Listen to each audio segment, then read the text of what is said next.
Assalamualaikum warahmatullahi wabarakatuh. Perkenalkan, nama saya Najla Pati dengan NPM 2308260014. Ini adalah tugas pada blok basic sistem organ kardiovaskular, sistem respirasi, dan sistem digestif. Di sini saya akan menjelaskan fisiologi mekanisme pernapasan. Pernapasan adalah proses biologis di mana organisme mengambil oksigen dari udara dan mengeluarkan karbon dioksida sebagai hasil metabolisme sel. Pada manusia, proses pernapasan melibatkan serangkaian langkah seperti inhalasi atau pengambilan udara ke paru-paru dan eksalasi atau pengeluaran udara dari paru-paru yang terjadi melalui koordinasi kompleks antara otot-otot pernapasan, otak, dan organ-organ pernapasan lainnya. Oksigen yang diambil dari udara diperlukan untuk respirasi seluler, yaitu proses di mana sel-sel tubuh menghasilkan energi dari makanan dengan menggunakan oksigen dan menghasilkan karbon dioksida sebagai produk sampingan. Lalu, selanjutnya organ pernapasan, di mana ada mulut dan hidung. Fungsinya yaitu tempat masuknya udara ke dalam sistem pernapasan. Prosesnya, udara bisa masuk melalui hidung atau mulut. Hidung memiliki fungsi filtrasi, pemanasan, dan pelembapan udara sebelum masuk ke dalam sistem pernapasan. Lalu selanjutnya ada paring, yaitu jalur udara dan makanan yang bersilangan. Itulah fungsi paring. Proses dari paring ini, udara yang masuk dari hidung atau mulut melewati paring untuk mencapai laring. Selanjutnya ada organ laring.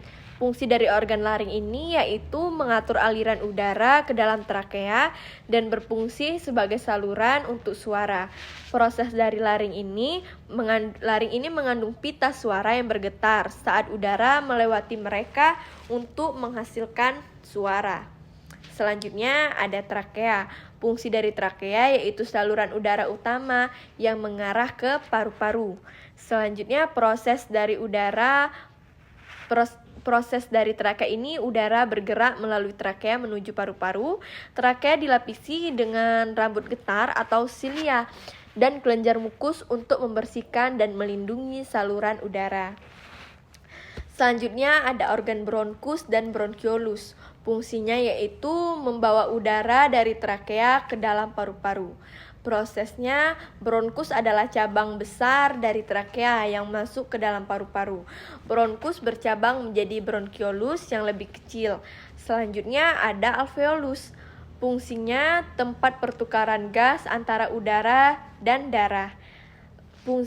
Prosesnya, alveoli ini adalah kantong-kantong udara kecil di ujung bronkiolus. Di sini, oksigen dari udara yang masuk berpindah ke dalam darah melalui dinding kapiler, sedangkan karbon dioksida dari darah berpindah ke dalam udara untuk dikeluarkan.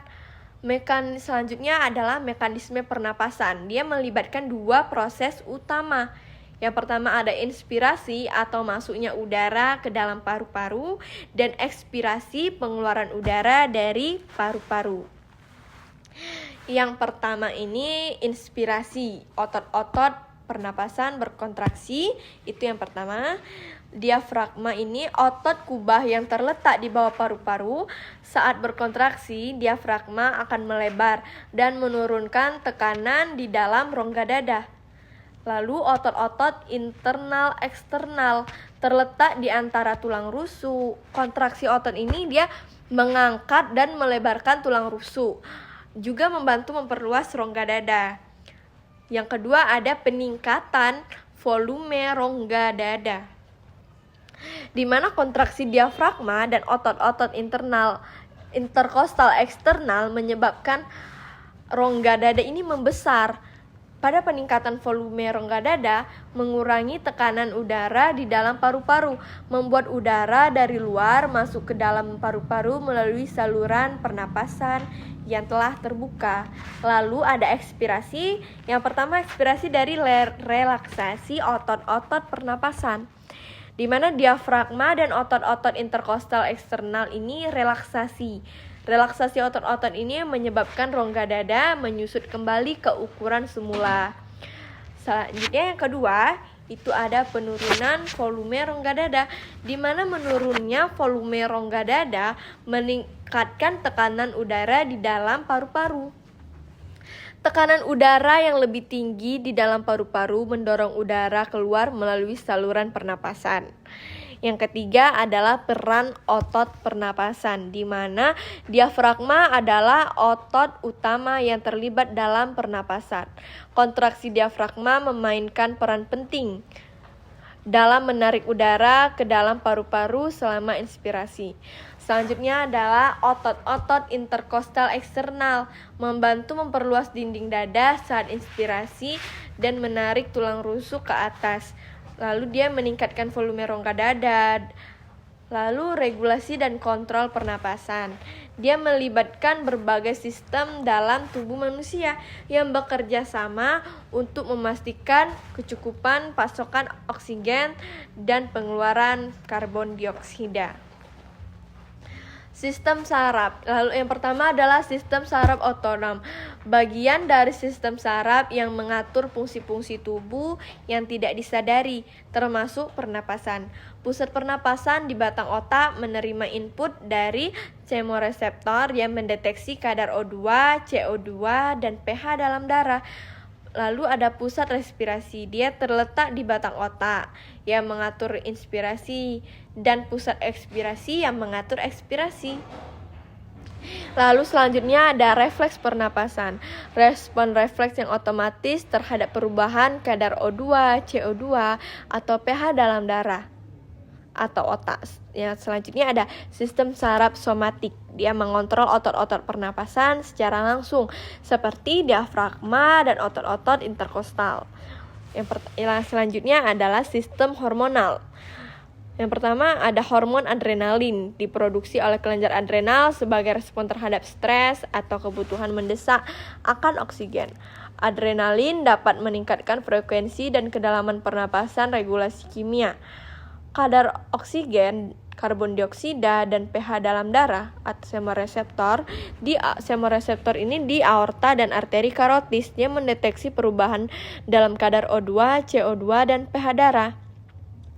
Selanjutnya ada hipoksia, di mana kadar O2 yang rendah dalam darah meningkatkan aktivitas pusat pernapasan untuk meningkatkan frekuensi dan kedalaman pernapasan.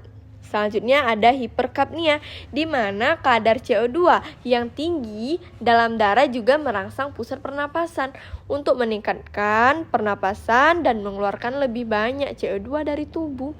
Selanjutnya ada interaksi dengan organ lain sistem kardiovaskular.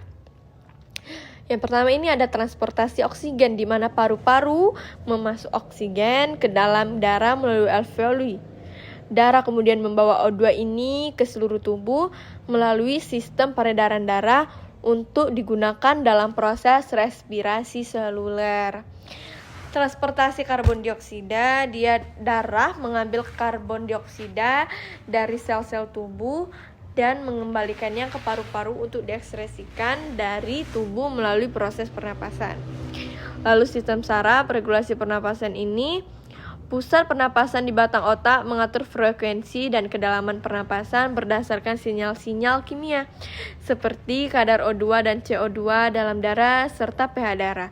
Sistem saraf otonom juga berperan dalam respon refleks terhadap perubahan-perubahan ini. Terima kasih. Baiklah, sekian presentasi dari saya mengenai fisiologi mekanisme pernapasan. Jika ada kesalahan, saya mohon maaf. Wassalamualaikum warahmatullahi wabarakatuh.